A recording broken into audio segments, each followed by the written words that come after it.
3%. Ti basta solo il 3%. Spostare anche solo il 3% del tuo apporto calorico complessivo da proteine animali, carne, pollame, pesce, latticini, a proteine vegetali potrebbe garantire una riduzione del 10% della mortalità per qualsiasi causa. Ovviamente ciò che conta non è tanto il numero in sé, la percentuale, ma la direzione. Questo è infatti solo uno dell'infinita serie di studi che indicano un orientamento ormai inequivocabile. Per vivere più a lungo, ma soprattutto per vivere più a lungo in buona salute, è necessario che la nostra alimentazione, la mia, la tua, sia prevalentemente vegetale. Attenzione però, non basta semplicemente ridurre gli alimenti di origine animale, è altrettanto e ancora più importante scegliere consapevolmente come sostituirli. Perché se è vero che molti cibi di origine animale contengono sostanze potenzialmente un po' birichine, di cui quindi è bene ridurre il consumo, una predilezione verso alimenti vegetali ci consente di fare anche un passo in più. Non solo ridurre l'esposizione a queste sostanze, che di per sé sarebbe già positivo, ma addirittura sostituirle con molecole in grado di esprimere attivamente effetti di prevenzione. Una di queste sostanze è sicuramente la fibra, importantissima, ma oggi vorrei concentrare la tua attenzione su quello che si pensa essere un altro dei cardini dei benefici di una dieta vegetale ben pianificata: gli antiossidanti.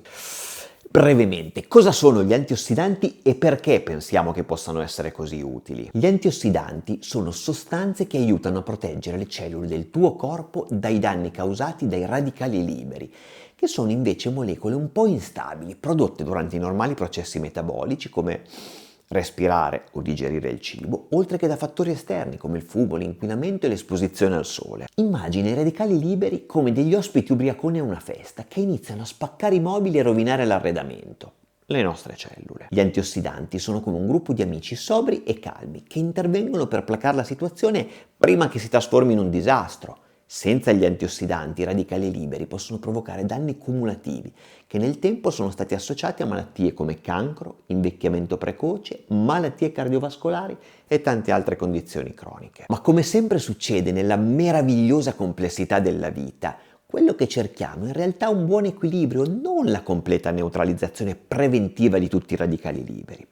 Ad esempio, la scienza ha dimostrato che assumere quantità eccessive di integratori antiossidanti non è automaticamente di beneficio, anzi, in alcuni casi potrebbe persino essere controproducente. Che poi, se ci pensi, non può essere che così. È come avere troppi amici sobri alla festa. Due palle. Cioè, tanto per dire, è vero che l'esposizione al sole produce radicali liberi e quindi stress ossidativo, ma sappiamo anche quanto sia importante, ad esempio, per la produzione di vitamina D. E che dire dell'esercizio fisico? A maggior ragione, anche quello è responsabile di una rilevante produzione di radicali liberi, ma assolutamente indispensabile in ottica di longevità sana. In altre parole, l'idea è questa: niente paura dei radicali liberi, inevitabile, quegli amici un po' troppo allegrotti, ma che nella giusta quantità e con la giusta origine sono anche un po' l'anima della festa, a patto che la dieta ci permetta di fare il pieno di antiossidanti. Ecco allora un sacco di spunti molto pratici rubati direttamente da questo bellissimo articolo pubblicato su The Conversation a firma della dottoressa El Fakani, spero di pronunciarlo correttamente, che raccoglie per noi ben 13 strategie per ribilanciare e ridurre la nostra esposizione allo stress ossidativo. Sono permesso qualche rimaneggiamento, ma ovviamente il merito va tutto a lei ed eventuali errori o imprecisioni sono sicuramente mie modifiche. Una sola premessa, ma fondamentale. Ricorda che nessuno di noi, ma proprio nessuno, avrà mai una dieta perfetta in senso assoluto. Non certamente io, e ti garantisco nemmeno il miglior divulgatore presente in rete. Si tratta sempre di equilibri, di cercare di portare a casa il massimo possibile senza sacrificare eccessivamente la sostenibilità della dieta. Nessun alimento è mai vietato in assoluto se in qualche modo ti appaghi in modo irrinunciabile. Si tratta sempre di puntare al migliore equilibrio possibile senza per questo ostinarsi inseguendo un modello ideale irraggiungibile, ma proprio per questo insostenibile e irrealistico. E ricorda, la tua salute è un po' come l'interesse composto. Impegnandoti ogni giorno in piccole scelte consapevoli, alla fine, sommate, queste faranno una grande differenza per la tua salute. Comunque, dicevamo prima, spostare anche solo il 3% del tuo apporto calorico complessivo da proteine animali a proteine vegetali potrebbe garantire una riduzione sensibile della mortalità.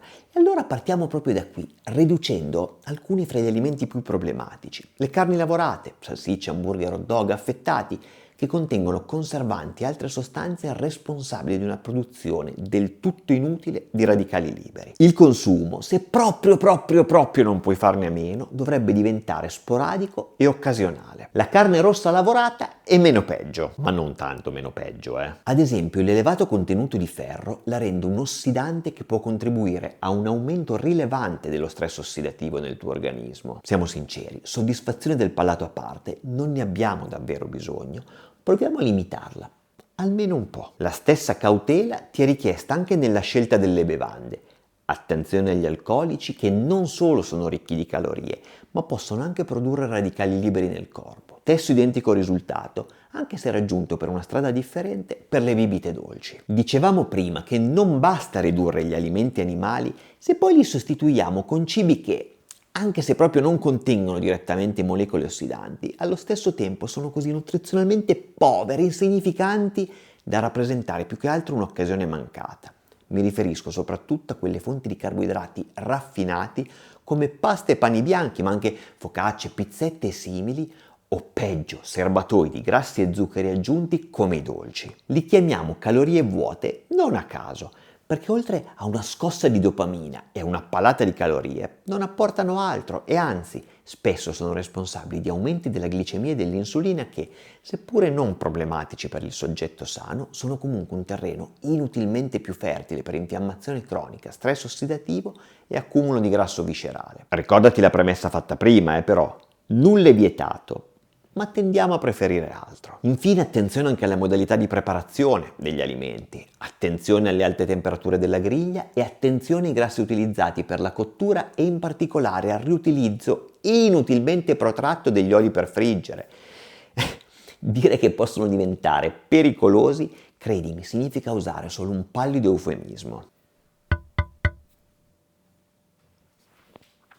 Finora abbiamo detto cosa diminuire. Ma ora inizia la parte migliore, perché rinunciare a un certo alimento ti pone di fronte a una triplice possibilità.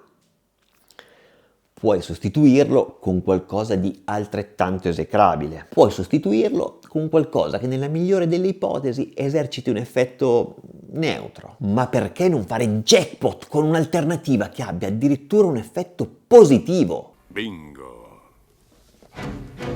Ecco dov'è il vero guadagno. Non solo ridurre la perdita rinunciando a una spesa non necessaria, ma impegnare quegli stessi soldi in un investimento a lungo termine, iniziando da quegli alimenti che dovrebbero costituire la base di ogni pasto principale. Frutta e verdura, ricchi di nutrienti, fibre, composti protettivi fondamentali per la salute. Ricorda, se mettessi su un unico piatto tutto il tuo pranzo, metà dovrebbe essere coperto da frutta e verdura, fonti inesauribili di ogni genere di antiossidanti sotto forma di vitamine A, C, E, selenio, fitonutrienti come i polifenoli. Ruota il più possibile i colori e avrai la certezza di non farti mancare mai nulla. Il sale non è di per sé ossidante, ma è un grosso problema se consumato in eccesso a causa dell'effetto che può avere sulla tua pressione del sangue. Ma ai miei occhi, questa è semplicemente un'altra occasione. La possibilità di sostituirlo in parte sperimentando con spezie ed erbe aromatiche. È vero che le usiamo in quantità piccole, anche molto piccole, ma la concentrazione di alcuni antiossidanti è tale da renderle comunque capaci di produrre effetti misurabili. Prima ti ho chiesto di ridurre le fonti di carboidrati raffinati, ma la sostituzione in questo caso è molto più semplice di quanto tu possa pensare. Cereali integrali, pane, pasta, riso, pizza, certo, ma non limitarti al solo grano. Avena, orzo, segale, farro, tanto per nominare solo le alternative più famose. E soprattutto ti consiglio di puntare forte sui cereali in chicco, anziché esagerare con i farinacei. Chiudiamo il cerchio delle sostituzioni. La carne è fonte di grassi e soprattutto di proteine.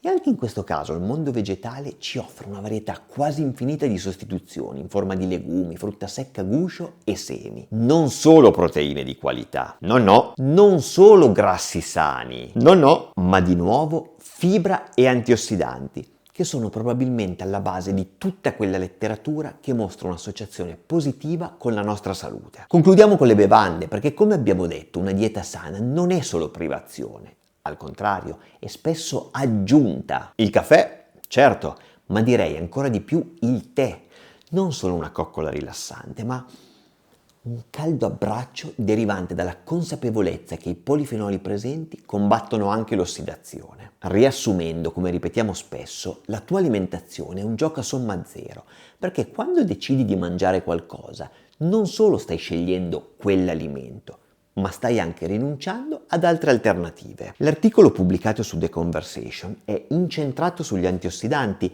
sono un po' il fil rouge, una delle ragioni che presumibilmente spiegano gli effetti positivi delle diete plant-based, ovvero che pongono l'accento sui cibi vegetali.